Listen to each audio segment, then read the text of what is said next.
नमस्कार, मैं हूं महक बिश्नोई और आप देख रहे हैं एसएस लोकल लाइव। नजर डालते हैं आज की कुछ खास और बड़ी खबरों पर। शुरुआत करते हैं आज की पहली खबर से। जैसा कि आप सभी जानते हैं कि यूएन की रिपोर्ट के अनुसार ध्वनि प्रदूषण में दूसरे नंबर पर मुरादाबाद शहर है, लेकिन इस रिपोर्ट में कितनी सच्चाई है जानने के लिए देखें आगे ये खास खबर। मुरादाबाद रेल मंडप में आरपीएफ ने अवैध रूप से रेल टिकट बेचने के आरोप में 21 लोगों को गिरफ्तार कर उनके खिलाफ मुकदमा दर्ज किया है। पकड़े गए लोगों में अधिकतर उत्तराखंड के रहने वाले हैं। आरपीएफ ने ये कार्रवाई अवैध रूप से टिकट बेचने वालों के खिलाफ ऑपरेशन उपलब्ध के तहत की है। एक्ट के अनुसार रेलवे टिकट बुक कराने वाली आईआरसीटीसी की वेबसाइट पर एक से अधिक व्यक्तिगत यूजर आईडी बनाना अपराध है।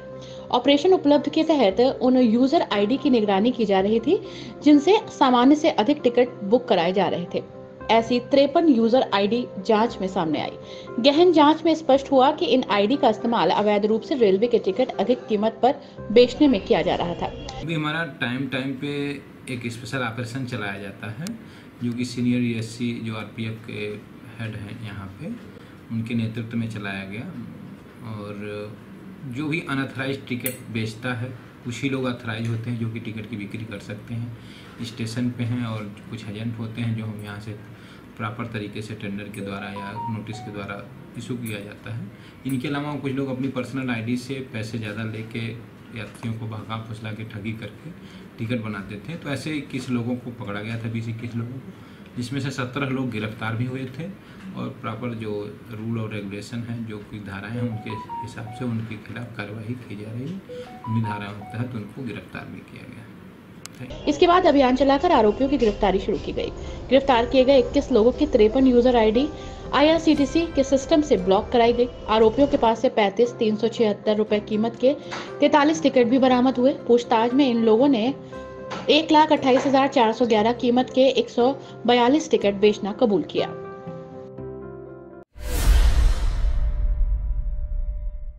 मुख्य विकास अधिकारी आनंद वर्धन ने सोमवार को ठाकुरद्वारा क्षेत्र पंचायत कार्यालय का निरीक्षण करते हुए जल संरक्षण के लिए तालाबों पर काम करने और वाटर रिचार्जिंग पर बल दिया।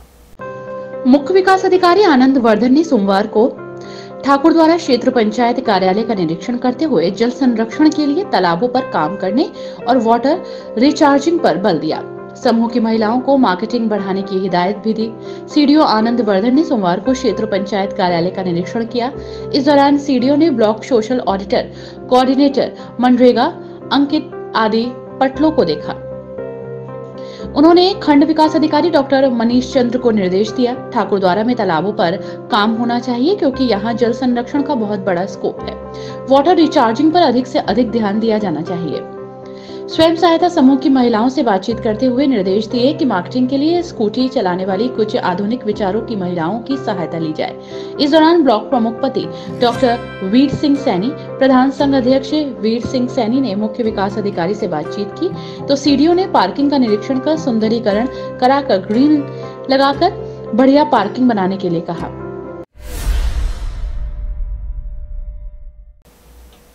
एसपी देहात ने भगतपुर थाने का औचक निरीक्षण किया। इस दौरान पुलिस कर्मियों में अफरा तफरी मच गई। एसपी देहात ने भगतपुर थाने का औचक निरीक्षण किया। एसपी देहात विद्यासागर मिश्र ने औचक निरीक्षण के दौरान मिशन शक्ति हेल्प डेस्क पर कर्मचारी और कोरोना संक्रमण से बचाव संबंधित सामग्री की जांच की। साथ ही रिकॉर्ड के लिए बनाए गए रजिस्टर्स को गहनता से जांचा। थाना कार्यालय में अभिलेखों के रखरखाव और प्रविष्टियों की जांच की। गुंडा, गैंगस्टर और टॉप 10 अपराधियों की निगरानी करने और उनके विरुद्ध की गई कार्रवाई के बारे में जाना। अपराध नियंत्रण शिकायती प्रार्थना पत्रों के गुणवत्तापूर्ण निस्तारण, आईजीआरएस, यूपी डायल 112, महिला संबंधित अपराधों को रोकने और प्राथमिकता के आधार पर समस्याओं के निस्तारण के संबंध में आवश्यक दिशा निर्देश दिए। आज मेरे द्वारा पूर्व निर्धारित कार्यक्रम के अनुसार थाना भगतपुर का निरीक्षण किया गया। निरीक्षण बेसिकली सुधार के लिए होता है। हमारे रिकॉर्ड्स, हमारे भवन, हमारे कर्मचारियों के सुख सुविधाओं का ध्यान रखना, इसके साथ साथ सरकारी संपत्ति का रखरखाव, जो माल मुकदमाती हैं उनसे संबंधित माननीय न्यायालय में उनको समय से प्रस्तुत करने तथा मुकदमे समाप्त हो जाने के बाद उनका नियमानुसार निस्तारण करने की प्रक्रिया हेतु ये निरीक्षण किया जाता है। निरीक्षण में थाने के जो प्रचलित अभिलेख हैं उनको देखा जाता है। इसके साथ साथ अपने कर्मचारियों की क्या क्या समस्याएं आती हैं, उनको दैनिक अपने कर्तव्य पालन में जो समस्याएं आ रही हैं उनका समाधान, उनके भोजन की व्यवस्था कैसी है, उनके आराम करने की व्यवस्था कैसी है, उनके बैरक, उनके शौचालय, ये सारे बिंदुओं पर गहन रूप से समीक्षा कर एक टिप्पणी भेजी जाती है वरिष्ठ पुलिस अधीक्षक महोदय को, और उनके द्वारा अवलोकन करने के उपरांत उन समस्याओं के समाधान हेतु प्रयास किया जाता है और निस्तारण भी कराया जाता है। सर, भगतपुर थाना क्षेत्र में जब से लखपत सिंह जी आए हैं थाना अध्यक्ष जी, क्राइम पे कंट्रोल हुआ है और खनन पर भी, क्या कहना चाहेंगे आप? देखिए, पुलिस का बेसिक कार्य जो है अपराध नियंत्रण है, और इसके साथ साथ जो अन्य ऐसे अपराध जो कि जिनसे कि सरकार को राजस्व की हानि होती है उनके ऊपर नियंत्रण करना हमारा प्राथमिक दायित्व है। जैसा आपने बताया उस हिसाब से सभी को शासन की मंशा के अनुरूप कार्य करने चाहिए, और हमारा संपूर्ण थाना भगतपुर स्टाफ इस दिशा में प्रयासशील है। इसके अलावा थाने से इनामी और वांछित अपराधियों की धरपकड़ और लंबित विवेचनाओं को लेकर भी आवश्यक दिशा निर्देश दिए गए। अपर नगर आयुक्त को गालियां और धमकी देने के मामले में नगर निगम के भीतर भी एक सियासत चल रही है। नगर निगम कर्मचारी संघ के जो नेता हड़ताल करके सार्वजनिक मंच से सपा नेता यूसुफ मलिक की गिरफ्तारी की मांग कर रहे हैं, वहीं पर्दे के पीछे से यूसुफ मलिक के बचाव की मुहिम में लगे हैं। नगर निगम कर्मचारी संघ के अध्यक्ष और टैक्स इंस्पेक्टर सुबहान और सपा नेता यूसुफ मलिक के बीच बातचीत का एक ऑडियो सामने आया है। आइए आपको सुनाते हैं ये ऑडियो। हेलो, थप्पड़ मार गया आपने? यूसुफ मलिक बोल रहा हूँ। यूसुफ भाई, क्या यार बताओ, तमाम मेरे ही लिए बताओ।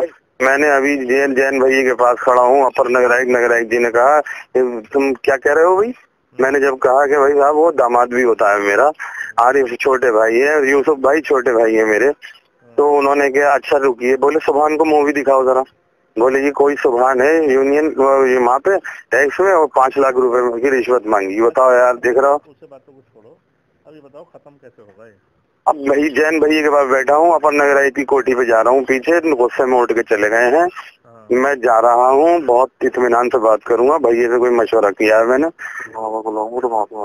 हाँ अच्छा, दूसरी चीज ये है, एक दिमाग में एक बात बना लो, निहायत गलत बात कर दी आपने कि मतलब सुन लो मेरी बात, पहले कभी कभी सुन लिया करो।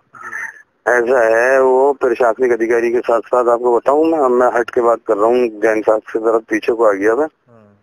ठाकुर मुख्यमंत्री, ठाकुर मंडल आयुक्त, ठाकुर कमिश्नर नगर आयुक्त, सारी आपको सब पता है यार। मैं आजिज आ गया, मैंने इतना सा अब एक काम करना, मैं जा रहा हूँ कोठी पे। मैं ये कहूँगा साहब, मेरे सब रिश्तेदारियों के दबाव आ रहे हैं, मेरे ससुराल के दबाव आ रहे हैं, और आप जैन साहब का नाम नहीं लूंगा कि उनका वो स्टैंड होगा, नहीं तो वो वहाँ पे आंख उतरे रहेगा वो बड़ा अफसर। मैं कहूँगा साहब मेरे ससुराल से दबाव आ रहे हैं, मेरे साड़ू का दिल्ली से फोन आया है। मैं साहब ऐसा है, वो आपसे मतलब कोठी पे आन के कह देंगे साहब जो गलती हुई सॉरी, खत्म। ऐसे करके मैं करता हूँ, जा रहा हूँ कोठी पे ही जा रहा हूँ। निपटाओ यार, उसे तो छुड़वाओ तो मैं भैया अल्लाह के वास्ते कह के कह रहा हूँ, क्या बताओ, वो उल्टी ऊपर से वहाँ उसको लड़की को घुसेड़ दिया, वो PCS वाले पर जांच करने गए, उन्होंने फोटो खींच लिया, ताला टूटा हुआ था। ताला आगे से नहीं, लड़की अंदर ही सो रही थी। अच्छा, सो रही थी वो 12 में? लड़की अंदर। अच्छा रुको, मैं अभी अपर साहब के कोठी पे और जा रहा हूँ। CCTV कैमरे होंगे, अगर ताला मैं तुम्हारी आप चुप रहो और मेरे ऊपर छोड़ो, मैं जा रही हूँ फालतू की। एक बताऊं मैं, लम्हों ने खता की सदियों ने सदा, एक लम्हे की गलती होती है यार। चलो इसे निपटाओ। मैं जा रहा हूँ कोठी पे जा रहा हूँ। मेरा भाई निपटा। नहीं मैं यार क्या यकीन नहीं दिला सकता, मेरा चेहरा देखो, मैंने सुबह से 2 रोटी खाए हुए हूँ, पूरा दिन हो गया। मैं जा रहा हूँ कोठी पे। मेरी चाहो तो मेरी बात करा दो। बिल्कुल यही करूँगा। ठीक जा रहा हूँ, ठीक है, अस्सलाम वालेकुम। समाज कल्याण विभाग द्वारा संचालित वृद्ध आश्रम केंद्र पर होली मिलन कार्यक्रम का आयोजन किया गया। कार्यक्रम में मौजूद रहे जिला प्रशासन के आला अधिकारियों का वृद्ध आश्रम केंद्र की ओर से स्वागत किया गया। समाज कल्याण विभाग द्वारा संचालित वृद्धाश्रम केंद्र पर होली मिलन कार्यक्रम का आयोजन किया गया। कार्यक्रम का संचालन कर रहे जिला समाज जिलाधिकारी सुनील कुमार सिंह द्वारा सभी मुख्य अतिथियों का मंच के माध्यम से स्वागत किया गया और कहा गया कि जो होली मिलन के इस कार्यक्रम में अपने बुजुर्गों का सम्मान करके काफी खुशी मिल रही है और हम यही चाहते हैं कि सभी लोग अपने बुजुर्गों का सम्मान करें और उनकी सेवा करने का काम करें। कार्यक्रम का शुभारंभ बुजुर्गों के गुलाल लगाकर किया गया और सभी को होली की शुभकामनाएं भी दी गई। इस दौरान बुजुर्गों को सम्मानित भी किया गया। समाज कल्याण विभाग द्वारा संचालित वृद्धाश्रम केंद्र पर हमारे बुजुर्ग आज होली की खुशियों को मना रहे हैं, जो हम सभी के लिए खुशी की बात है और सभी का प्रयास है कि हमारे इन बुजुर्गों के चेहरे की मुस्कुराहट बनी रहे और इनकी दुआएं हम सभी को मिलती रही। कार्यक्रम में सांस्कृतिक कार्यक्रम भी पेश किए गए। इनको देखकर सभी बुजुर्ग काफी खुश दिखाई दिए। लगातार बदल रहे मौसम के चलते कई तरह की बीमारियां पैर पसारने लगी हैं और इन बीमारियों से बचने के लिए लोग दवाइयों का सहारा ले रहे हैं। ऐसे में स्वास्थ्य विभाग लगातार जनमानस को आगाह करने का काम कर रहा है कि वह इस मौसम के बदलते मिजाज से जरूर बचकर चले। लगातार बदल रहे मौसम के चलते कई तरीके की बीमारियां पैर पसारने लगी हैं और इन बीमारियों से बचने के लिए लोग दवाइयों का सहारा ले रहे हैं। ऐसे में स्वास्थ्य विभाग लगातार जनमानस को आगाह करने का काम कर रहा है। वो मौसम के इस बदलते मिजाज से जरूर बचकर रहें क्योंकि बदलते मौसम का मिजाज ही हमें बीमार करता है। अगर हम थोड़ी सुरक्षा रखेंगे तो हम कई तरीके की बीमारियों से बच सकेंगे। वहीं नगर पंचायत पाकबड़ा के स्वास्थ्य केंद्र पर तैनात डॉक्टर रितु सिंह द्वारा कहा गया है कि मौसम बदल रहा है, ऐसे में गर्मी की शिद्दत लोग महसूस कर रहे हैं, लेकिन अभी हमें ठंडे पानी से जरूर बचकर रहना होगा और खुले में तो बिल्कुल ना सोएं क्योंकि अभी रात को मौसम सर्द है और ओस लगने से कई तरीके की बीमारियां जकड़ लेंगी। इसलिए खुले वातावरण से बचें। अगर हम मच्छरदानी का प्रयोग करें तो ज्यादा बेहतर रहेगा। रात का बासी खाना ना खाया जाए, ताज़ा खाने को ध्यान में रखकर खाएं। पानी जहां तक हो सके नॉर्मल पानी पिएं। अभी ठंडे आदि से जरूर बचा जाए। खुले का खाना ना खाया जाए क्योंकि खुले बाजार में कई तरीके के जीवाणु भोजन पर हमलावर होते हैं। ऐसे में खुले का खाना बिल्कुल ना खाएं। हमारी सेहत ही हमारे लिए सबसे जरूरी है और अगर हम थोड़ी सेहत का ध्यान रखेंगे तो कई तरीके की बीमारियों से बच सकेंगे। एसएस लोकल लाइव चैनल से बात करते हुए डॉक्टर रितु सिंह द्वारा और क्या कुछ कहा गया, जरा भी सुनिए। देखिए, अभी तो जैसे मौसम एकदम से बदला है, पता है सबको, होली के बाद चेंजेस आते हैं, गर्मी हो जाती है एकदम से और ठंडा भी है रात में, तो अभी ठंडी चीज़ें तो अवॉइड ही करें, मतलब ना ही खाएं तो अच्छा है। जैसे ठंडा पानी लोग पीते हैं, गर्मी लग रही है, ठीक है, सब चीज़ों से बचें अभी, ठीक है। और जैसे अभी आपको पता ही है हमारे यहाँ पे अभी कोरोना भी चल ही रहा है, वो अभी है ही, लोग सोचते हैं कि नहीं चल रहा है बट वो तो चल ही रहा है, आपको भी पता है, ठीक है। और क्या नाम है, जैसे बुखार हो जाता है लोगों को, है ना, जल्दी से बुखार हो जाना। अभी ठंडा पानी पियेंगे तो शाम तक गला भी बैठ जाता है लोगों का, है ना। दोपहर हो रही है, इतनी गर्मी है, तो ना ही पिएं ठंडा पानी और ठंडी चीज़ें अवॉइड ही करें तो ज़्यादा अच्छा है लोगों के लिए। फिलहाल बदलते मौसम में स्वास्थ्य पर ध्यान देने की जरूरत है। जिले की थाना सिविल लाइन फकीरपुरा पुलिस चौकी क्षेत्र में आबकारी विभाग ने बड़ी कार्रवाई करते हुए अवैध शराब का भंडाफोड़ किया। जिले में अवैध शराब को लेकर कार्रवाई चल रही। वहीं सोमवार को कच्ची, जहरीली और अवैध शराब निर्माण पर छापेमार कार्रवाई करते हुए आबकारी विभाग की टीम ने सिविल लाइन फकीरपुरा पुलिस चौकी क्षेत्र में दबिश देकर भारी मात्रा में कच्ची शराब बरामद की। कार्रवाई के दौरान 5 प्रकरण दर्ज किए गए। इसमें प्लास्टिक के ड्रमों और टंकियों में रखा 600 लीटर गुड़ लहान सहित अवैध मदिरा बनाने की भट्टियां, मदिरा निर्माण सामग्री को मौके पर ही नष्ट कर मिट्टी में मिला दिया गया है। छापेमारी की कार्रवाई आदर्श नगर बातू कॉलोनी में लगभग 6 महीने से लगातार हो रही है और ये छापेमारी और दबिश उत्तर प्रदेश आबकारी आयुक्त महोदय के आदेश के अनुपालन में जिला अधिकारी मुरादाबाद एवं एसएसपी मुरादाबाद के निर्देशन में भातू कॉलोनी में लगातार दबिश होती चली आ रही है। सर, आज कितना यहाँ पर क्या बरामद हुआ, क्या हुआ था? आज हम लोग आदर्श कॉलोनी और फकीरपुरा में छापेमारी की कार्रवाई की। छापेमारी दौरान लगभग 600 केजी लहर हम लोगों ने मौके पर नष्ट किया और 7-8 भट्टियाँ, 10-12 कनस्टर मौके पर ही नष्ट किया गया। जो अवैध शराब बढ़ाने के जो उपकरण हैं उसको मौके पर नष्ट करके लगभग 30 लीटर अवैध कच्ची शराब बरामद किया गया। देखना ये होगा कि पुलिस की इस कार्रवाई से क्या इस तरह की घटनाओं पर विराम लग पाता है या नहीं। बिलारी थाना क्षेत्र के लोगों ने अयोध्या शुगर मिल बिलारी द्वारा भारत सरकार के पर्यावरण नियमों का अनुपालन नहीं करने को लेकर एक शिकायती पत्र उप जिलाधिकारी तहसील बिलारी को प्रेषित किया। मुरादाबाद के बिलारी थाना क्षेत्र के लोगों ने अयोध्या शुगर मिल बिलारी द्वारा भारत सरकार के पर्यावरण नियमों का अनुपालन नहीं करने को लेकर एक शिकायती पत्र उप जिलाधिकारी तहसील बिलारी को प्रेषित किया है। पत्र के माध्यम से कहा गया है कि अयोध्या शुगर मिल बिलारी द्वारा भारत सरकार के पर्यावरण नियमों का अनुपालन नहीं किया जा रहा है, जिसके कारण नगर बिलारी में आसपास के ग्रामीण क्षेत्रों में प्रदूषण हो रहा है। इस प्रदूषण के कारण नागरिकों को गंभीर बीमारी होने का खतरा है, विशेषकर सांस संबंधी बीमारियां हो सकती हैं। इसके अलावा लोगों के घरों पर विशेष प्रकार की राख गिरती है, जिससे गंदगी हो जाती है। तो वहीं इसी को लेकर सबने मांग की है कि अयोध्या शुगर मिल के मालिक एवं प्रबंधक से आप नगर के प्रतिनिधियों और शिकायतकर्ताओं के प्रतिनिधियों से वार्ता कराकर ये स्पष्ट करें कि इसका समाधान अयोध्या शुगर मिल के मालिक प्रबंधन कब तक कर लेंगे।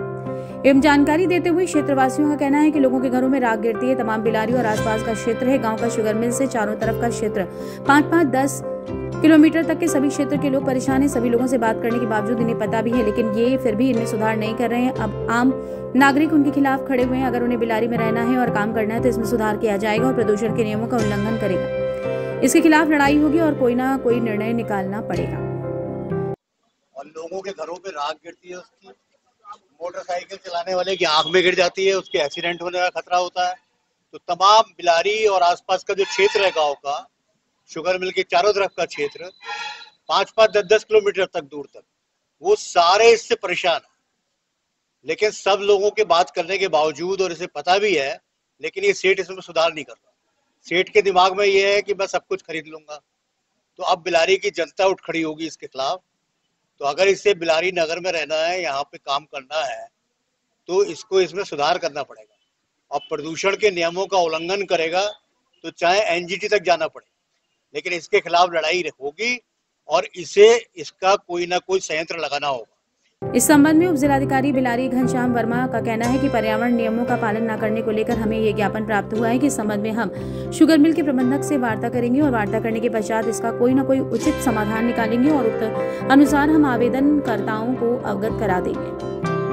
ये डॉक्टर राकेश सक्सेना, रणजीत सिंह आदि ने इस आशय का ज्ञापन दिया है कि अयोध्या शुगर मिल द्वारा पर्यावरण संबंधी नियमों का पालन नहीं किया जा रहा है और प्रदूषण फैल रहा है, उसकी काली राख उड़ रही है, जिससे स्वास्थ्य संबंधी बीमारियों के फैलने का खतरा बना हुआ है।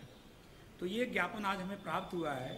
इस संबंध में हम शुगर मिल के प्रबंधकों से वार्ता करेंगे और वार्ता करने के पश्चात इसका कोई यथोचित समाधान निकालेंगे और तदनुसार हम आवेदनकर्ताओं को अवगत करा देंगे। इस दौरान भारी संख्या में लोग मौजूद रहे।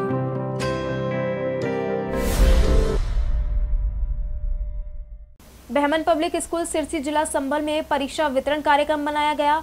इस अवसर पर कक्षा नर्सरी से कक्षा 11 तक के छात्र छात्राओं को उनके कक्षा के प्रथम, द्वितीय और तृतीय स्थान पाने वालों को सम्मानित किया। बहमन पब्लिक स्कूल सिरसी जिला संभल में परीक्षा वितरण कार्यक्रम मनाया गया। इस अवसर पर कक्षा नर्सरी से कक्षा 11 तक के छात्र छात्राओं को उनकी कक्षा के प्रथम, द्वितीय और तृतीय स्थान पाने वालों को सम्मानित किया गया। इस कार्यक्रम में संभल जिले के एसडीएम अभिनव गोपाल वाली, यूपी 23 बटालियन एनसीसी के सूबेदार जेसीओ विजय कुमार से मुख्य अतिथि एवं विशिष्ट अतिथि के रूप में उपस्थित रहे। वहीं मुख्य अतिथि एवं विशिष्ट अतिथि ने प्रथम, द्वितीय तथा तृतीय स्थान पाने वाले छात्र छात्राओं को अपने कर कमलों से सम्मानित किया। मुख्य अतिथि गोपाल ने कहा कि छात्र छात्राएं वही उन्नति कर सकते हैं जो परिश्रम को दैनिक जीवन में अक्षरंश पालन करते हैं और वही सफलता पाते हैं। सूबेदार जेसीओ साहब ने परिश्रम को ही सफलता की कुंजी बताया, अनुशासन को जीवन का अंग बताया। विद्यालय के प्रधानाचार्य शोभित रस्तोगी ने प्रथम, द्वितीय तथा तृतीय स्थान पाने वाले छात्र छात्राओं को शुभकामनाएं दी और उनके उज्जवल भविष्य की कामना की। कार्यक्रम का संचालन कोकब नकवी एवं नूरीन फरीदी ने किया। इस कार्यक्रम में प्रबंधकीय प्रशासक असगर अली शाह, डायरेक्टर ताहिर उज जमा, उप प्रधानाचार्य और नकवी संचालिका शबाना नाज तथा अध्यापक अध्यापिका रहे। एक प्लान होना चाहिए, एक टाइम टेबल होना चाहिए। प्लान जो होता है वो हो सकता है ईयरली हो। आप बड़ा एम करिए, जैसे कि आपने सोचा कि मैं 10 साल बाद वहाँ पहुँचूंगा, तो 10 साल पहुँचने के लिए मुझे कितनी चीज़ों को पढ़ना पड़ेगा, फिर उनको मैं डिवाइड करूँगा साल में कि हाँ इसके साल मुझे ये कवर करना है। मैं बहुत वैसे बता रहा हूँ कि हो सकता है मैकेनिकल बताऊँगा, लेकिन ऑब्वियसली इसमें उतार चढ़ाव आते रहते हैं। हो सकता है कभी अच्छा लगे, कभी खराब लगे, लेकिन हमेशा वो जो मोटा मोटा एक एम होना चाहिए कि 10 साल, 1 साल महीने का एक टारगेट होना चाहिए, हफ्ते का टारगेट होना चाहिए, दिन का टारगेट होना चाहिए। क्योंकि अगर आपके पास टारगेट नहीं होता है दिन का भी, तो आप बहुत आपको खुद महसूस हुआ होगा कि आप बहुत ज्यादा लॉस से फील करते हो।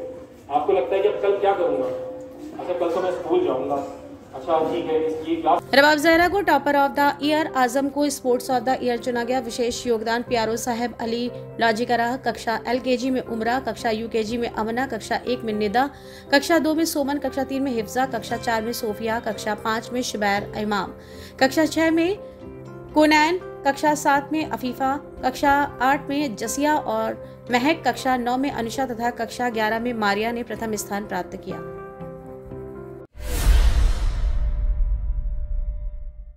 अवैध रूप से अनुभव प्रमाण पत्र जारी करने के आरोप में हिंदू कॉलेज के शिक्षक को निलंबित किया गया था, जिसको लेकर हिंदू कॉलेज द्वारा एक जांच कमेटी गठित की गई है।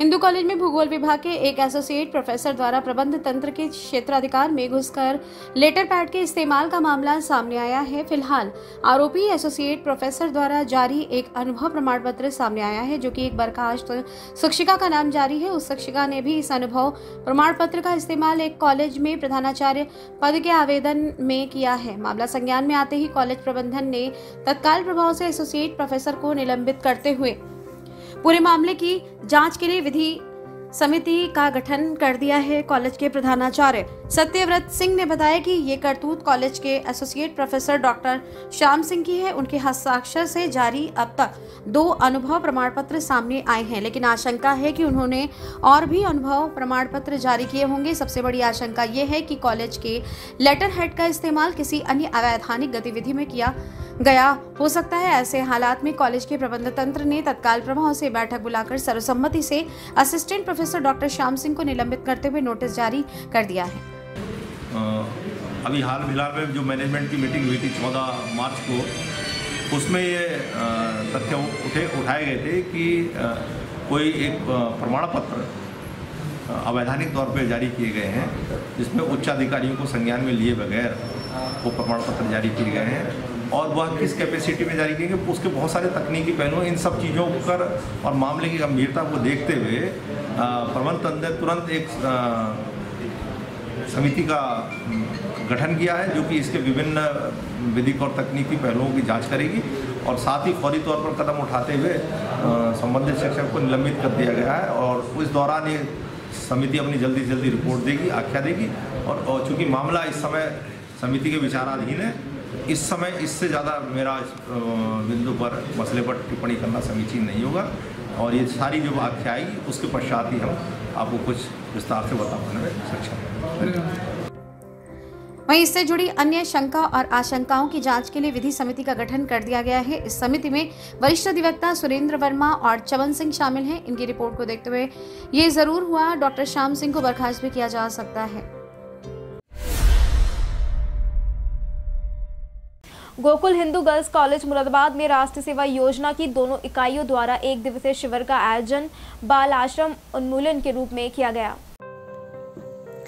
गोकुलदास हिंदू गर्ल्स कॉलेज मुरादाबाद में राष्ट्रीय सेवा योजना की दोनों इकाइयों द्वारा 1 दिवसीय शिविर का आयोजन बाल श्रम उन्मूलन के रूप में किया गया। शिविर का शुभारंभ सरस्वती वंदना के बाद स्वयं सेविकाओं द्वारा NSS गीत गाकर किया गया। उसके बाद योगाभ्यास किया गया, जिसके बाद सत्र में स्वयं सेविकाओं ने टोलियां बनाकर लालबाग मलिन बस्ती में घर घर जाकर लोगों को ये कहते हुए जागरूक किया कि वो अपने बच्चों को बाल श्रम में न लगाएं। बौद्धिक सत्र में भी अमरेंद्र कुमार यादव, जो कि श्रम विभाग यूनिसेफ से हैं और बाल श्रम उन्मूलन पर काम कर रहे हैं, स्वयं सेविकाओं को बाल श्रम के बारे में जागरूक करते हुए बताया गया कि बाल श्रम समाज के लिए घातक है। उन्होंने बताया कि अगर हमें कहीं बाल श्रम होता दिखाई दे तो उसे हम कैसे रोक सकते हैं। इसके लिए उन्होंने विभिन्न हेल्पलाइन नंबर्स भी दिए। प्राचार्य प्रोफेसर चारू मेहरोत्रा ने स्वयं सेविकाओं को संदेश दिया कि अशिक्षित समाज ही बाल मजदूरी को बढ़ावा देता है, इसलिए शिक्षा ही एक ऐसा हथियार है जो बाल श्रम जैसी समाज की समस्याओं को खत्म कर सकता है।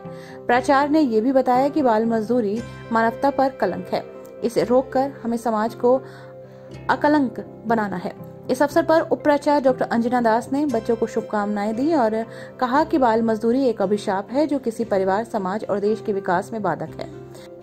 शिविर में नोडल अधिकारी डॉक्टर प्रीति पांडे ने छात्राओं को बाल श्रम उन्मूलन के लिए काम करने के लिए उत्साहित किया। शिविर का आयोजन और संचालन डॉक्टर रेणु शर्मा और डॉक्टर शैफाली अग्रवाल ने किया।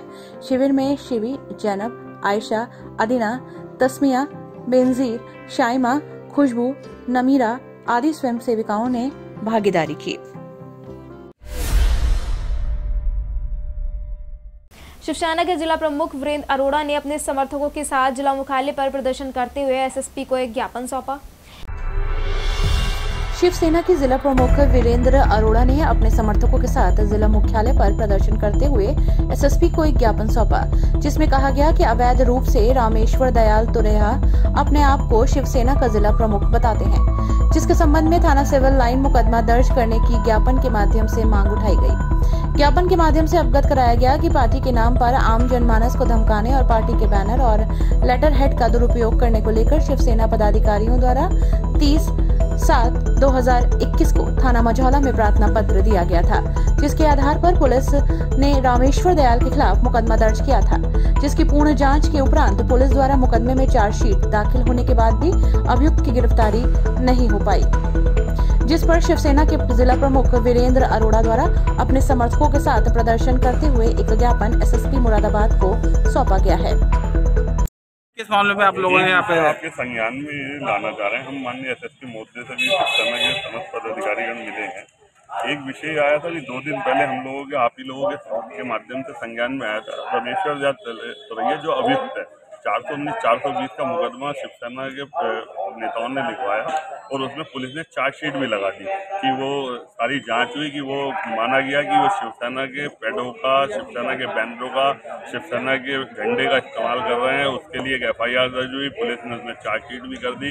पुलिस उस अभियुक्त की गिरफ्तारी नहीं कर रही। इस विषय पर हम लोगों ने आज माननीय एसएसपी महोदय से और दूसरा हमने मांग करी है कि अगर उन्होंने इस तरह का प्रदर्शन शिवसेना के झंडे और बैनर को लेकर के 2 दिन पूर्व करा, जो मीडिया के माध्यम से हम लोगों को पता चला, हमने उसमें सिविल लाइन थाने में एक FIR दर्ज कराने के लिए दिया कि पुनः ऐसे लोगों को जो कि मीडिया को, आम नागरिक को और शिवसेना के नाम पे छल रहे हैं और झूठा तरह सब लोगों के सामने प्रदर्शित कर रहे हैं और शिवसेना को बदनाम करने की कोशिश कर रहे हैं, उनके लिए एक मुकदमा सिविल लाइन थाने में दर्ज किया जाए। देहात महोदय ने हम लोगों को आश्वासन दिया, कल फिर बुलाया कि इसमें एक बार अगर की गिरफ्तारी भी होगी, अगर धरना प्रदर्शन शिवसेना के बैनर पे अगर 2 दिन पूर्व हुआ होगा तो सिविल लाइन थाने में मुकदमा दर्ज किया जाएगा, नहीं तो शिवसेना एक बड़ा आंदोलन करेगी। इस दौरान भारी संख्या में शिवसेना के कार्यकर्ता मौजूद रहे। केंद्रीय ट्रेड यूनियन के आह्वान पर मुरादाबाद में विभिन्न क्षेत्रों के कर्मचारी 2 दिन की हड़ताल पर रहे। मुरादाबाद केंद्रीय ट्रेड यूनियंस के आह्वान पर मुरादाबाद में विभिन्न क्षेत्रों के कर्मचारी 2 दिन की हड़ताल पर रहे। कर्मचारियों ने हड़ताल के आखिरी दिन अपनी 12 सूत्रीय मांगों को लेकर कलेक्ट्रेट परिसर के बाहर धरना प्रदर्शन किया। जिलाधिकारी को राष्ट्रपति और भारत सरकार के नाम एक ज्ञापन सौंपा। ज्ञापन के माध्यम से मांग की गई कि पेट्रोल और डीजल और रसोई गैस कीमतों में लगातार बढ़ोतरी की जा रही है, जो आम जनता की कमर तोड़ रही है। वहीं ज्ञापन के माध्यम से ये भी कहा गया कि सरकारी संस्थाओं को सरकार प्राइवेट लोगों के हाथों में न दे। एक प्रदर्शनकारी ने जानकारी देते हुए बताया कि 2 दिन से मजदूरों का आंदोलन चल रहा है। हमारी सरकार मजदूरों का शोषण कर रही है।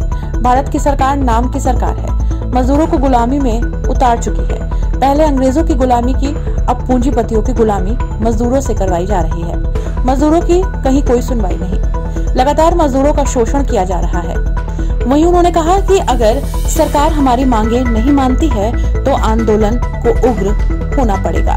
आज जो 10 केंद्रीय ट्रेड यूनियनों के संयुक्त आह्वान पे जो 2 दिन की 28 और 29 मार्च की हड़ताल बुलाई गई है, उसी के क्रम में हम लोग यहाँ जिलाधिकारी कार्यालय पे धरना दे रहे हैं। ये जो हड़ताल है इसमें 12 सूत्रीय मांगे हैं, जिनकी मजदूर संगठन लगातार सरकार से मांग कर रहे हैं और सरकार उनकी अनदेखी कर रही है, जिसमें महंगाई पर रोक लगाने, 4 श्रम विरोधी श्रम कोडों को रद्द करने, जो सरकारी संस्थान हैं रेल, बैंक, बीमा, रक्षा, इनका निजीकरण की प्रक्रिया पर रोक लगाने, जो नेशनल मोनेटाइजेशन इन पाइपलाइन एक स्कीम है, वो हकीकत में सारे संस्थानों को बेचने की नीति है सरकार की, उसको रद्द करने, बिजली बिल 2021 को रद्द करने, स्कीम वर्कर्स को नियमित कर्मचारी का दर्जा देने और उन्हें न्यूनतम वेतन देने आदि तमाम सारी मांगों को लेकर हड़ताल है। इस दौरान भारी संख्या में कर्मचारी मौजूद रहे। रामपुर में ट्रेड यूनियन और जन संगठनों की समन्वय समिति ने अंबेडकर पार्क में प्रदर्शन किया। रामपुर में ट्रेड यूनियंस और जन संगठनों की समन्वय समिति ने अंबेडकर पार्क में प्रदर्शन किया। भारत सरकार की जन विरोधी और विनाशकारी आर्थिक नीतियों और निजी करोड़ों के विरोध में देश के समस्त तमाम केंद्रीय और संगठनों द्वारा एक दिवसीय आम हड़ताल की गई, जिसका सभी जनवादी संगठनों ने समर्थन करते हुए केंद्रीय श्रम संगठनों के साथ एकजुटता जाहिर की। साथ ही कहा कि वे अमृत पार्क में इकट्ठा हुए हैं और हम निजी मजदूरों के वेतन को लेकर मांग कर रहे हैं। साथ ही कहा कि मजदूरों का वेतन बढ़ाया जाए और 12 घंटे की जगह 8 घंटे ड्यूटी दी जाए। इन मांगों को लेकर अंबेडकर पार्क में इकट्ठा हुए हैं। ये 15-16 सूत्रीय ज्ञापन है जिसमें ये मांगे हैं, आप एक पेपर ले लेना और छांट लेना। फिर भी आप बताइए किन मांगों को लेकर? तमाम मुद्दे हैं, जैसे किसान मजदूर से मजदूरी जो है, फैक्ट्री में मजदूर काम कर रहा है उससे 12 घंटे ड्यूटी ले रही है सरकार, फैक्ट्री मिल मालिक, और 8 घंटे ड्यूटी ले उतना ही पैसा दे, पैसे भी कम दे रही है, 12 घंटे ड्यूटी ले रही है। और अगर मजदूर उसमें यूनियन बनाना चाहता है तो 400 वर्करों से अगर कम होंगे तो यूनियन नहीं बनेगी। ये भारतीय जनता पार्टी की सरकार जो बनी है तब से इन्होंने ये कानून लागू किया है, क्योंकि पूंजीपतियों की सरकार है। नंबर 2, स्कीम वर्कर, आंगनबाड़ी, आशा, मिड डे मील आदि, ये लोग लगातार गाँव में संघर्ष कर रहे हैं, पोलियो की दवा पिला रहे हैं, कभी कोरोना की दवा पिला रहे हैं, परंतु मामला क्या है? मामला यह है कि इनकी तनख्वाहें कितनी सी हैं और जो आदमी काम ढंग से नहीं कर रहा है। स्कूल में 1-1 लाख रुपया तनख्वाह है, और मामला है कि 2004 के बाद पेंशन जो बंद करी कर्मचारियों की, तो ऐसे ही पेंशन इनकी विधायकों की और सांसदों की भी पेंशन बंद होनी चाहिए। इस दौरान भारी संख्या में लोग मौजूद रहे। अखिल भारतीय वैश्य महासम्मेलन के समस्त पदाधिकारियों और कार्यकारिणी सदस्यों की एक आवश्यक बैठक का आयोजन किया गया। रामपुर में अखिल भारतीय वैश्य महासम्मेलन की बैठक का आयोजन किया गया। अखिल भारतीय वैश्य महासम्मेलन के समस्त पदाधिकारियों और कार्यकारिणी सदस्यों की एक आवश्यक बैठक उत्सव पैलेस रामलीला मैदान रामपुर में आयोजित की गई। आपको बता दें कि इस बैठक में आगामी 6 अप्रैल 2022 को होने वाले शपथ ग्रहण और वैश्य सम्मान समारोह के विषय में विचार विमर्श किया गया। सभी सदस्यों द्वारा समिति और सहमति से ये प्रस्ताव पारित किया गया कि कार्यक्रम उत्सव पैलेस रामलीला मैदान में भव्य रूप से आयोजित किया जाएगा। आज इस सभा में अखिल भारतीय वैश्य महासम्मेलन के कार्यकारी जिलाध्यक्ष के तौर पर उपस्थित हूँ। आज हमारी एक महत्वपूर्ण बैठक यहाँ उत्सव पैलेस रामलीला मैदान रामपुर में की गई है। जो बैठक हम अपना एक 6 अप्रैल 2022 बुधवार के दिन अपना एक शपथ ग्रहण और वैश्य सम्मान समारोह यहाँ कर रहे हैं। इसी वेन्यू पर बहुत भव्य कार्यक्रम हमारे समाज द्वारा किया जा रहा है, जिसमें हमारे अखिल भारतीय वैश्य महासम्मेलन के राष्ट्रीय और प्रदेश स्तर के नेता पधार रहे हैं। सबसे पहले हमारे माननीय श्री गिरीश संघी जी, जो पूर्व सांसद हैं और हमारे महासम्मेलन के राष्ट्रीय अध्यक्ष भी हैं, वो इस कार्यक्रम में पधारेंगे। इसके अलावा हमारे जो प्रदेश अध्यक्ष श्री नटवर गोयल जी हैं, पूर्व मंत्री भी हैं और हमारे महासम्मेलन के प्रदेश अध्यक्ष हैं, वो हमें संबोधित करेंगे, हम हमारे साथ रहेंगे उस कार्यक्रम में। और इसके अलावा श्री गोपाल मोर जी हैं, जो राष्ट्रीय महामंत्री हैं हमारे महासम्मेलन के, सुधीर हलवासिया जी, श्री गिरीश बंसल जी, श्री शैलेंद्र अघरी जी, सचिन अग्रवाल जी, अमित वाषणीय जी और श्रीनिवास गर्ग जी, जो विभिन्न जिलों से प्रदेश के यहाँ पधार रहे हैं उस दिन कार्यक्रम में, उन सभी का संबोधन हमें प्राप्त होगा। और ये कार्यक्रम हम अपने समाज की एकता और शक्ति को बढ़ाने के लिए इस कार्यक्रम को आयोजित कर रहे हैं। इस दौरान सभी ने कार्यक्रम को लेकर अपने विचार साझा किए। अखिल भारतीय अभियान प्रदेश की समस्त ट्रेड यूनियन के साथ मेडिकल एंड सेल्स रिप्रेजेंटेटिव ने चल रही 2 दिवसीय हड़ताल का समर्थन किया। जनपद मुरादाबाद में अखिल भारतीय अभियान प्रदेश की समस्त ट्रेड यूनियंस के साथ मेडिकल एंड सेल्स रिप्रेजेंटेटिव ने चल रही 2 दिवसीय हड़ताल का समर्थन किया। साथ ही 2 दिवसीय हड़ताल को लेकर मांग की गई कि चारों श्रम संस्थाओं को रद्द किया जाए, लागू श्रम कानूनों को खत्म करके लाया जाए, न्यूनतम वेतन 26,000 लागू किया जाए, दवा प्रतिनिधि हेतु नियमावली बनाई जाए आदि विभिन्न मांगों को लेकर सभी मेडिकल एंड सेल्स रिप्रेजेंटेटिव के पदाधिकारी और कार्यकर्ताओं ने विरोध जाहिर करते हुए हड़ताल का समर्थन किया। जानकारी देते हुए यूनियन के अध्यक्ष अजय चौधरी ने कहा कि सरकार से मांग है, हम देशव्यापी हड़ताल पर हैं। सारी ट्रेड यूनियंस के साथ जो 1976 में सेल्स प्रमोशनल एम्प्लॉयज एक्ट बनाया गया था, सरकार ने जो अभी तक लागू नहीं किया है, जबकि उसके बदले 4 श्रम कानून लेकर आ रही है। गवर्नमेंट से हमारी मांग है कि सरकार श्रम कानूनों को लागू करे, अन्यथा जो पूंजीपति लोग हैं वो जब चाहेंगे कॉन्ट्रैक्ट बेस पर रखेंगे और हमारे साथियों को निकाल देंगे। हमारी सरकार से मांग है कि इन सभी को निरस्त करके जो 1976 में सेल्स प्रमोशनल एम्प्लॉय एक्ट बनाया गया था उसको लागू किया जाए। मैं अजय चौधरी, अध्यक्ष यूपी मसारे मुरादाबाद यूनिट। हमारी सरकार से जो आज मुख्य मांग है, हम लोग हड़ताल पर, देशव्यापी हड़ताल पर हैं सारी ट्रेड यूनियंस के साथ, और जो 1976 में सेल्स प्रमोशनल एम्प्लॉय एक्ट बनाया था गवर्नमेंट ने, वो अभी तक लागू नहीं किया गया, जबकि उसके बदले 4 श्रम संहिताएं जो बिल है वो लेकर आ रही है गवर्नमेंट। तो हमारी मांग है कि वो जो बिल हैं उनको निरस्त करके श्रम कानूनों को लागू किया जाए, अन्यथा जो पूंजीपति लोग हैं उनके हाथ में सारा अधिकार होगा, वो जब चाहेंगे कॉन्ट्रैक्ट बेस पर रखेंगे और हमारे साथियों को निकालेंगे। तो एक श्योरिटी जो होती है वो अनिश्चितता की स्थिति बनेगी। इसलिए हमारी सरकार से पुरजोर मांग है कि इन श्रम संहिताओं को निरस्त करके जो 1976 में सेल्स प्रमोशनल एम्प्लॉयज एक्ट बनाया गया था उसको लागू किया जाए। अगर हमारी मांग पूरी नहीं होती है तो ये आंदोलन और आगे जोर पकड़ेगा। साथ ही कहा कि अगर मांग पूरी नहीं होती है तो आंदोलन और आगे बढ़ेगा। मुंडापांडी थाना क्षेत्र के भूजपुर आशा गांव में दुर्गा माता का मंदिर है, जिसमें हर साल बरसोला मेले का आयोजन किया जाता है। मुरादाबाद जनपद के मुंडापांडी थाना क्षेत्र के भूजपुर आशा गांव में दुर्गा माता का मंदिर है, जिसमें हर साल बरसोला मेले का आयोजन किया जाता है। इस साल भी बरसौले मेले का आयोजन बड़े ही धूमधाम से हुआ। बरसौला मेले के आयोजन में दुर्गा माता मंदिर के दर्शन करने के लिए दूर दराज से श्रद्धालु बड़े ही हर्षोल्लास के साथ पहुंचे और दुर्गा माता के मंदिर पर चढ़ावा चढ़ाकर अपनी मनोकामना पूरी कर रहे हैं, जिसमें बरसों से मेले के आयोजन में भारी तादाद में श्रद्धालुओं की भीड़ उमड़ रही है और बरसौला मेले का आयोजन बड़े ही शांतिपूर्ण तरीके से किया जा रहा है। कहाँ से आए आप? रामपुर यूपी से? जी जी। यहाँ कौन से मंदिर में आए, कौन से जगह आए? भूजपुर वाली माता के यहाँ आए। क्या मनोकामना लेकर आए आप? मनोकामना लेकर परिवार सुख शांति रखे हमारे, और क्या माता रानी बताया करे। कितने वर्ष आ रहे हैं आप? हैं? कितने वर्ष हो गए आपका? पहली बार आया हूँ यहाँ तो मैं तो। पहली बार जी।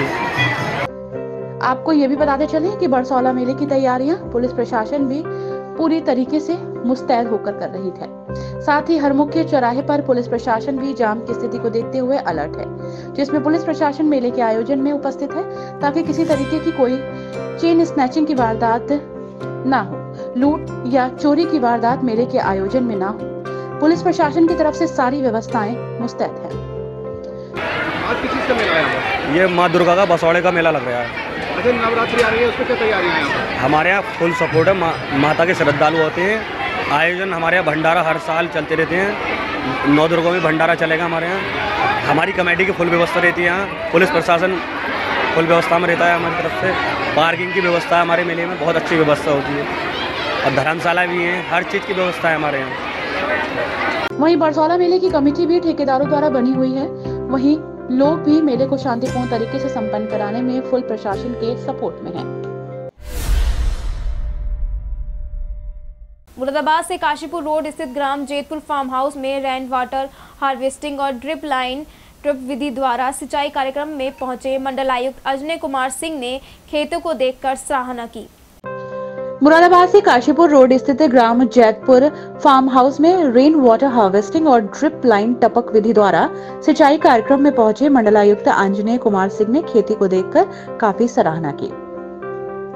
जानकारी देते हुए रविंद्र गोयल ने बताया कि फार्म हाउस पर 2 वर्ष से 18,000 पौधे लगाए गए।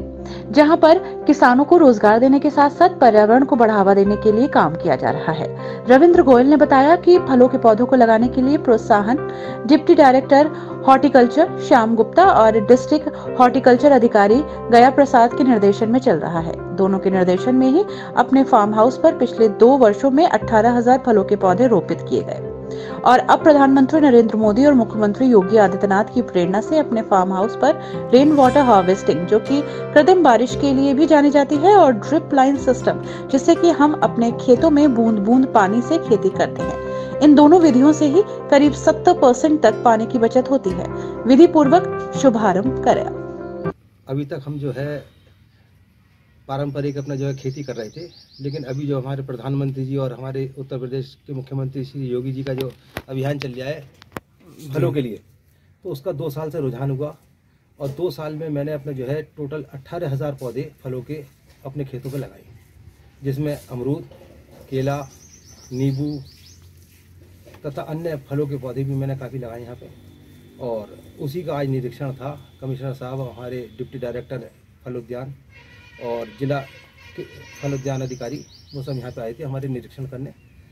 यहाँ पे हमने आधुनिक तरीके से रेन गन का अपना एक हमने प्रोजेक्ट लगाया है, ड्रिप लाइन का लगाया है, कि जिससे पानी की बचत हो सके और ज़्यादा से ज़्यादा हम खेती ले सकें फलों की। अच्छा, किस तरीके का संदेश देना चाहेंगे और देशवासियों को, जैसे कि आप इतनी अच्छी पहल लेकर चल रहे हैं सरकार के अनुसार? मेरा तो सबके साथ यही है कि फिर जो है इंग्लिश खादों को छोड़े, जैविक खेती पर सब जने आए और फलों की खेती पर ज़्यादा ध्यान दें, क्योंकि गेहूँ धान तो सभी करते हैं, लेकिन फलों से किसानों को मुनाफा ज़्यादा है।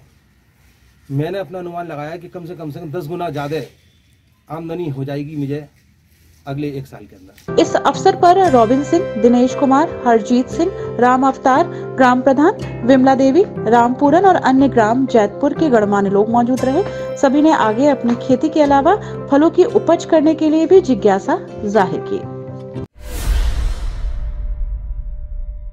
ब्लॉक डिलारी में सीडीओ ने ब्लॉक दफ्तर का औचक निरीक्षण किया और सभी व्यवस्थाओं का जायजा लिया। ब्लॉक डिलारी में सीडीओ ने ब्लॉक दफ्तर का औचक निरीक्षण किया। सोमवार को सीडीओ मुरादाबाद आनंद वर्धन ने ब्लॉक दफ्तर का औचक निरीक्षण किया। सभी दस्तावेज खंगाले। ब्लॉक दफ्तर में कार्यालय के बाबुओं द्वारा दस्तावेजों की जानकारी दी। साफ सफाई, स्वयं सहायता समूह की फीता काट कर जानकारी की गई। इस दौरान एडीओ, पंचायत कार्यालय में ब्लॉक मुख्य कार्यालय आदि अभिलेख चेक किए गए। साथ ही उनको कड़ी निगरानी में रखते हुए चेक किया गया। साथ ही एडीओ पंचायत और विकास खंड अधिकारी पीडी सतीश प्रसाद मिश्रा सहित सभी सरकारी योजनाओं का लाभ गरीब, मजदूर एवं पात्र लाभार्थियों को तत्काल योजना का लाभ देने की हिदायत दी गई। विकास कार्यों को लेकर तेजी लाने के निर्देश दिए गए। ब्लॉक परिसर में साफ सफाई को लेकर प्रसन्नता जाहिर की गई। सभी सफाई कर्मियों का समय से सफाई करने का आभार व्यक्त किया गया।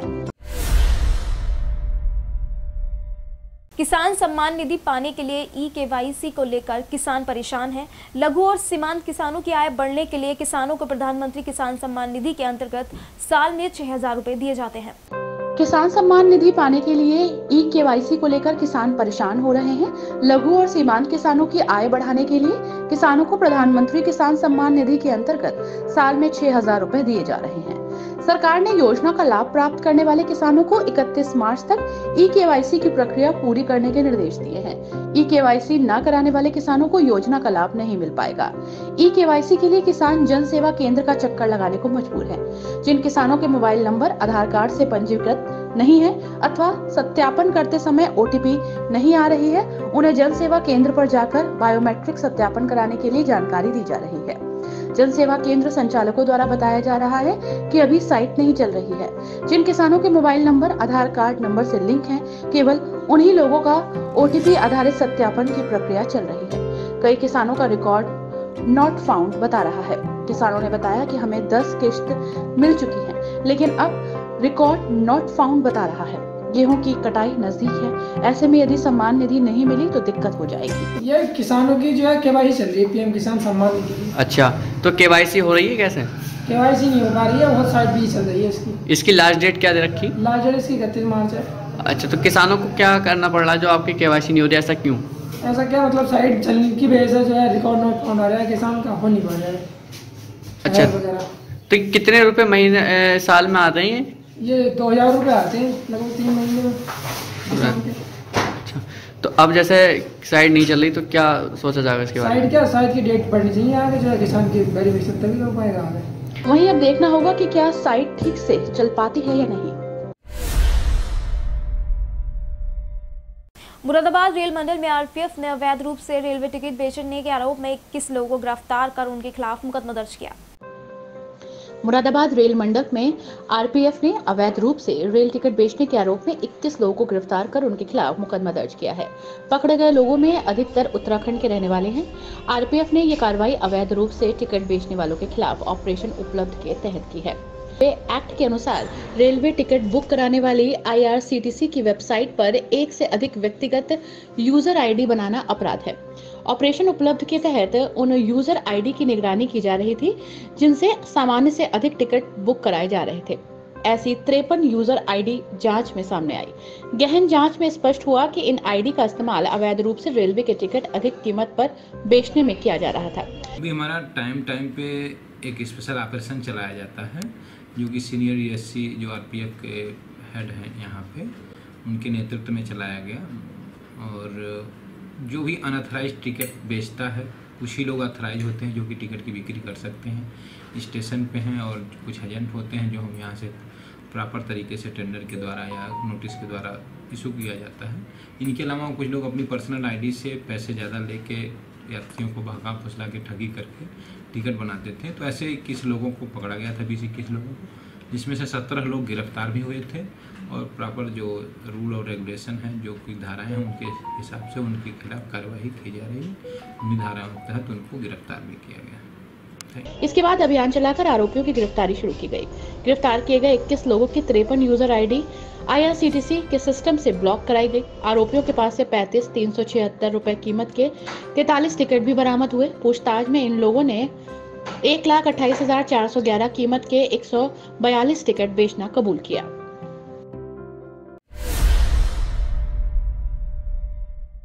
कभी कभी घर के छोटे छोटे झगड़े बड़े रूप ले लेते हैं। वहीं कुछ ऐसा ही इस मामले में देखने को मिला जहां मुगलपुरा थाना क्षेत्र के बरवलान में सौतेले बेटे फहीम से मकान के बंटवारे को लेकर एक बड़ा विवाद खड़ा हो गया। मुगलपुरा थाना क्षेत्र के बरवलान निवासी नूर शबा पुत्री जमील अहमद मोबाइल शॉप पर काम करती है। मां सरवरी के साथ बेटियां भी रहती हैं और मकान में सौतेला भाई फहीम भी रहता है। सौतेले बेटे फहीम से मकान के बंटवारे को लेकर विवाद चल रहा था। सरवरी ने बताया कि सोमवार सुबह बच्चे को लेकर फहीम की बीवी से कहासुनी हो गई थी। इसी बीच फहीम घर में घुस आया और बोला कि सबको खत्म कर देते हैं तभी सुकून मिलेगा। उसने सो रही नूर शबा का गला दबा दिया और नूर शबा छटपटाई तो उसने जेब से निकालकर जहरीला पदार्थ उसके मुंह में घुसेड़ दिया। गुस्से से आग बबूला हुआ फहीम मिट्टी का तेल लेकर आ गया और उनके कमरे में तेल डालकर आग लगाने लगी। शोर शराबा होने पर पड़ोस के लोग आ गए जिन्होंने उसे रोका और हमें बचाया। थोड़ी देर में नूर शबा की हालत बिगड़ने लगी, उसे उल्टियां आने लगी। हालत बिगड़ने पर उसे जिला अस्पताल में भर्ती कराया गया। अस्पताल से भेजी गई सूचना के आधार पर थाना पुलिस ने नूर शबा और सरवरी से घटना की जानकारी ली। पुलिस ने बयान के लिए मजिस्ट्रेट को सूचना दी। नूर शबा की हालत गंभीर बनी हुई थी। इस बीच बयान लेने आई मजिस्ट्रेट भी हालत खराब होने पर पूछताछ नहीं कर सकी। जानकारी देते हुए डॉक्टर द्वारा क्या कुछ बताया गया जरा आप भी सुनिए। एक महिला नूर शबा नाम की आई थी, उसने कुछ जहरीला पदार्थ का सेवन किया था।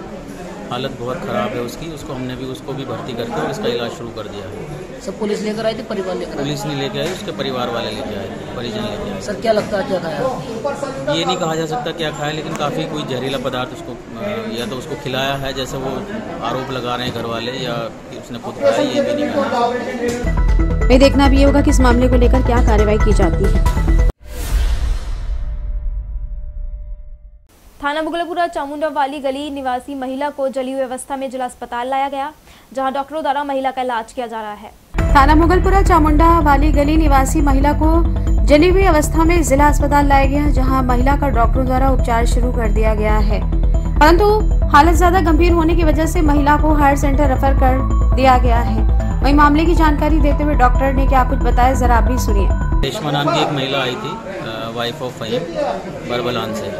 लगभग 30 से 35% के लगभग जली हुई अवस्था में आई थी और काफ़ी गंभीर स्थिति थी। उसको भर्ती करके हमने इलाज शुरू कर दिया। सर अब कहाँ है महिला? महिला अभी इमरजेंसी में थी, अभी शायद उसको रेफर कर दिया है। हालत कैसी है सर उसकी? हालत अभी सही नहीं, गंभीर स्थिति। वहीं महिला की हालत गंभीर बनी हुई है। वहीं घटना को लेकर महिला की सास ने जानकारी साझा की। भैया ना ये मुझे मारने के लिए चला ना, तो ये बोली बता हम कहाँ जा, कहीं बोले हम कहाँ जा, बोले हमें बता दे कि हम वहाँ। फहीम की पत्नी का क्या नाम है? रेशमा। रेशमा। हाँ। अच्छा, वो जली है वो कौन है आपकी? जो महिला जली है वो कौन है आपकी? जली है वो बहू है। और क्या नाम है? मेरी बहन है रेशमा। रेशमा। अच्छा, रेशमा जो जली है। और मैं तो थी भी नहीं भैया। अच्छा अच्छा, घटना किस समय की है वो? घटना किस समय की है? ऐसी है, सुबह की है, कोई आप 8 बजे की होगी, 8 साढ़े 8 बजे की। अच्छा अच्छा। वहीं देखना ये होगा कि इस मामले को लेकर क्या कुछ कार्रवाई की जाती है। थाना भोजपुर क्षेत्र के काशीपुर चौराहे पर बाइक सवार दंपति शादी से लौट रहे थे कि तभी बाइक अनियंत्रित होकर गड्ढे में चली गई, जिससे दंपति गंभीर रूप से घायल हो गए। जिले में तमाम सड़कों की हालत खराब है। मुख्य मार्ग से लेकर संपर्क मार्गों पर सड़क उखड़ी तो गड्ढे हैं। वाहनों चालकों को परेशानी का सामना करना पड़ता है। बारिश में कीचड़ हो जाता है और गड्ढों में पानी भर जाता है। साथ ही इन खराब सड़कों के कारण कभी बड़े हादसे हो जाते हैं। कुछ ऐसा ही हादसा उस वक्त हुआ जब काशीपुर रोड स्थित खराब रोड के कारण एक बाइक सवार दंपत्ति घायल हो गए। घायल सुरेश कुमार अपनी पत्नी कल्पना भारती के साथ काशीपुर से शादी से लौट रहे थे, तभी उनकी बाइक काशीपुर रोड के पास गड्ढे में आकर अनियंत्रित हो गई और गड्ढे में चली गई। दोनों दंपत्ति गंभीर रूप से घायल हो गए। घायलों को तुरंत जिला अस्पताल लाया गया। वहीं मामले की जानकारी देते हुए परिजनों ने क्या कुछ बताया, जरा आप भी सुनिए। कहाँ के रहने वाले हैं? संबल सर। ये कौन है आपके घायल जो है? पापा हैं। अच्छा, और वो जो दूसरी मम्मी है। क्या क्या नाम है? सुरेश कुमार है इनका नाम, उनका नाम कल्पना भारती। अच्छा, तो एक्सीडेंट कैसे हुआ इनका? एक्सीडेंट आ रहे थे काशीपुर से, आ रहे थे शादी में से, तो जाने में गड्ढा आ गया, वहाँ उनसे बचाने के चक्कर में आ गया। अच्छा अच्छा। बाइक डिस्प्लेस हो गई? जी। गड्ढे में आने से हुई है? गड्ढा आ गया था। अच्छा। कितने लोग घायल हुए हैं? 2। साथ ही देखना ये होगा कि जानलेवा बनी इस सड़कों की हालत कब जाकर ठीक हो पाएगी। फिलहाल खबरों के सिलसिले में इतना ही। कल फिर मिलेंगे नई और ताज़ा तरीन खबरों के साथ, और आप बने रहिए एसएस लोकल लाइव के साथ। आपको बता दें कि आप हमारी सभी खबरें फेसबुक और यूट्यूब चैनल के माध्यम से भी देख सकते हैं, और हाँ, आप हमारा चैनल सब्सक्राइब करना ना भूलें। कल फिर मिलेंगे, फिलहाल दीजिए इजाज़त। धन्यवाद।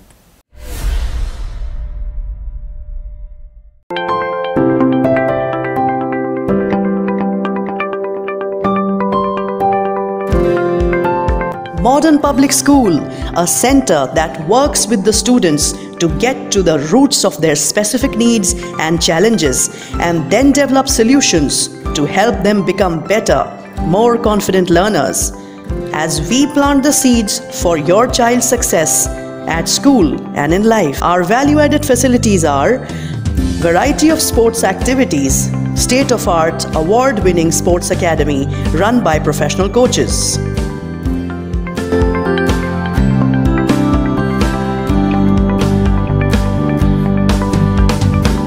High-tech lab, physics lab, chemistry lab, biology lab, computer lab, smart classes, award-winning residential hygienic mess, and canteen. Special provision for all curricular and co-curricular development of students. Debate, singing, music, dance, well-aerated classrooms, vibrant junior wing, well-equipped library, separate for juniors and seniors, state-of-art faculty, high-tech safety and security, safe fleet of buses for transportation, language classes, Sanskrit, Urdu, personality development. Address: Modern Public School, Delhi Road, Moradabad. Admissions open for classes nursery to class 9th and 11th. A special early bird offer, 50% off on tuition fees for the first 100 students in classes nursery, LKG and UKG for the session 2022-23.